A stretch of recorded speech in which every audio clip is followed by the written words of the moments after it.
মিরাজ গাড়ি সাইড কর দাও। মিরাজ গাড়ি সাইড কর দাও। তুই থানায় যাও, স্যার থানায় গেছে, চলে যাও থানায় গেছে, চলে হাইকোর্টের অর্ডার দেখুন, সুপ্রিম কোর্ট ঘুরে এসছে, দেখুন হাইকোর্টের অর্ডার দেখুন, দেখুন সাহস দেখুন, এদের দেখুন মমতার সাহস দেখুন, চোর মমতার পিসি চোর ভাইপো চোর, পিসি চোর ভাইপো চোর, তৃণমূলে সবাই চোর।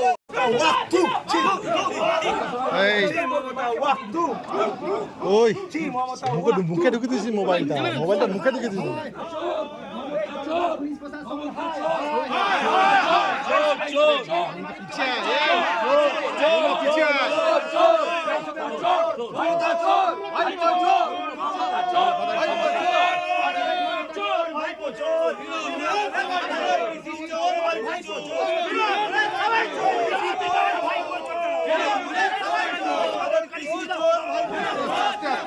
দাদা ঠেলো মাছ, ঠেলো মাছ, ঠেলো মাছ, ঠেলো মাছ, দাদা ঠেলো মাছ।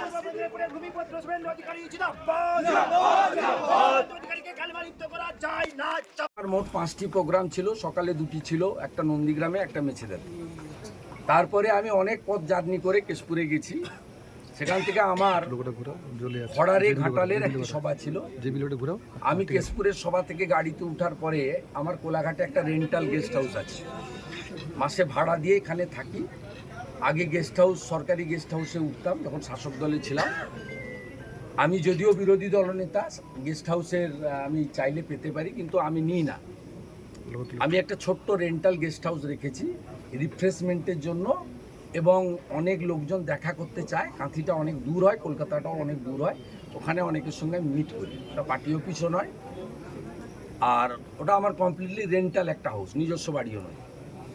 তা আমার ওখান থেকে যে কেয়ারটেকার ছেলেটি আছে বলল, স্যার কিছু সিভিল ড্রেসে আইপ্যাকের ছেলে আর সিআই ওসি কোলাঘাটের, তারা তমলুকের সিআই কোলাঘাটের ওসি, তারা কাউকে না বলে এখানে ঢুকেছে এবং আপনার বেডরুমে ঢুকে গেছে। বেডরুমে ঢুকে গেছে। আমি তখন বললাম যে আপনি যে অফিসার আছে তাকে ফোন দিন। প্রথমে ফোন ধরতে চাইনি, পরে কোলাঘাটের ওসি সৌরভ চীনা ফোন ধরলো। আমি বললাম দেখুন, আপনি আমার পৌঁছানো পর্যন্ত ওয়েট করতে হবে, কারণ মহামান্য হাইকোর্টে আমি অনেক লড়াই করেছি। আমার বাড়ির সামনে অসভ্যতা, আমার বাবা মা, বয়স্ক বাবা মাকে প্রতিনিয়ত উত্ত্যক্ত করা হয়েছে ভাইপোর নির্দেশে, এবং আমাকে বহুবার আক্রমণ করা হয়েছে গত 3 বছর। মমতা ব্যানার্জিকে যেহেতু আমি হারিয়েছি নন্দীগ্রামে, আমাকে হাইকোর্টের মহামান্য বিচারপতি রাজাশেখর মান্তা, সেটা তিনি একটা অনেকগুলি প্রোটেকশনের মধ্যে একটা প্রোটেকশন দিয়েছেন, এবং রাজ্য সরকারের পক্ষে দিদেন যিনি এজি ছিলেন মিস্টার মুখার্জি, তারও on behalf of state government commitment ছিল যে শুভেন্দু অধিকারীর প্রিমিসেস সার্চ করতে গেলে হাইকোর্ট থেকে লিভ নেবে অথবা হাইকোর্টের অনুমোদন নিয়ে করবে। এটা হয়েছিল এই কারণে, মেঘনাথ পালকে গ্রেপ্তার করতে গিয়ে নন্দীগ্রামে আমার যে রেন্টাল রেস্টরুম কাম অফিস আছে নন্দনায়ক বাড়ে, সেটা সার্চ করতে গিয়েছিল ওরা। তারপরে আমি হাইকোর্টে যাই যে তাহলে এইভাবে বিব্রত করবে, এবং সার্চ ওয়ারেন্ট ছাড়া, ভিডিওগ্রাফি ছাড়া, আপনারা মিডিয়া ছাড়া বা আমার উপস্থিতি বা আমার অনুমোদিত লোকের উপস্থিতি ছাড়া আপনি সার্চ করতে পারেন?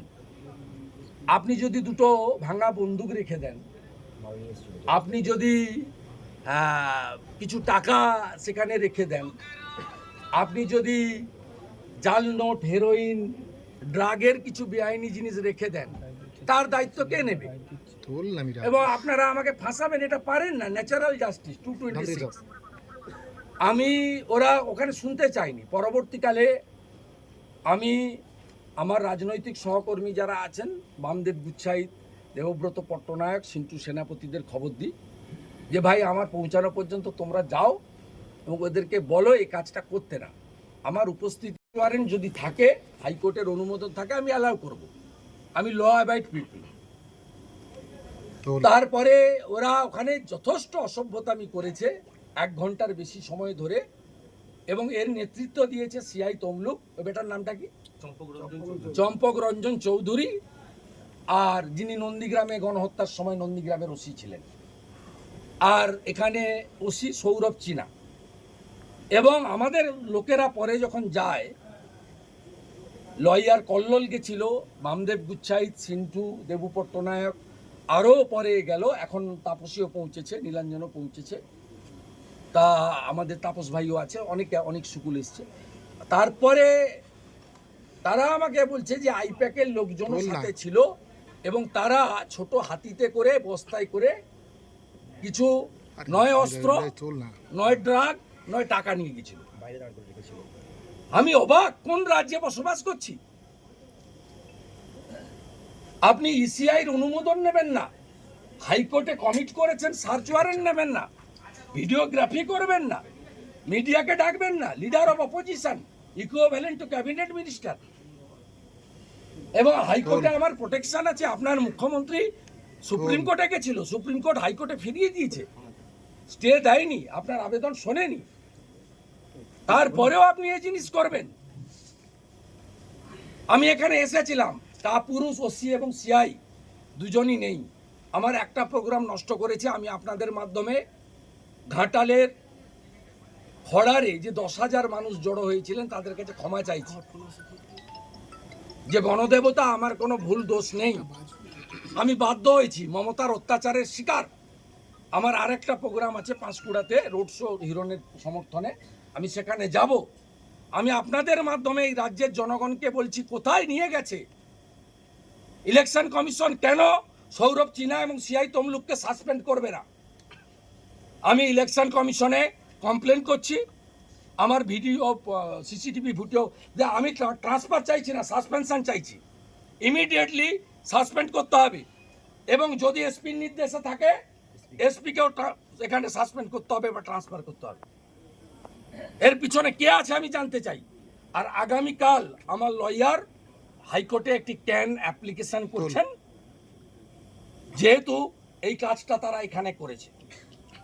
আইনি পথে আমি লড়ব। আর গোটা বাংলার জনগণকে আমি বলছি, কোন রাজত্বে আছেন দেখুন। যখন ভাইপোর বাড়িতে ভাইপোকে বা কাউকে ডেকেছে, ওদের সিবিআই ইডি নোটিশ করে ডেকেছে, কোন রাজত্বে আমরা আছি? পশ্চিমবাংলার জনগণ দেখুন, আমি পুলিশের কাছে, মমতা পুলিশের কাছে কৃতার্থ যে শুভেন্দু অধিকারীকে আক্রমণ করা মানে জঙ্গলমহল এবং অবিভক্ত মেদিনীপুরের প্রত্যেকটা ভোটারকে আক্রমণ করা। এর জবাব 25 তারিখে আর 1 তারিখের ভোটে আপনারা দেবেন। আর আমি, বিপুল সংখ্যক কর্মী সমর্থক জেলা সভানেত্রীর নেতৃত্বে এসেছেন, আমি তাদের বলবো ভোটের কাজে চলে যান। ওরা চায় আমাদের প্রচার নষ্ট করতে। আমি আইনি পথে মোকাবিলা করে নেব। ইসিআইকে বলবো, আমি রাতের মধ্যে সিসিটিভি ফুটেজ পাঠাচ্ছি, যে পুলিশরা গেছিল তাদের বিরুদ্ধে আপনাদের ব্যবস্থা নিতে হবে এবং এর শেষ আমি দেখে ছাড়বো।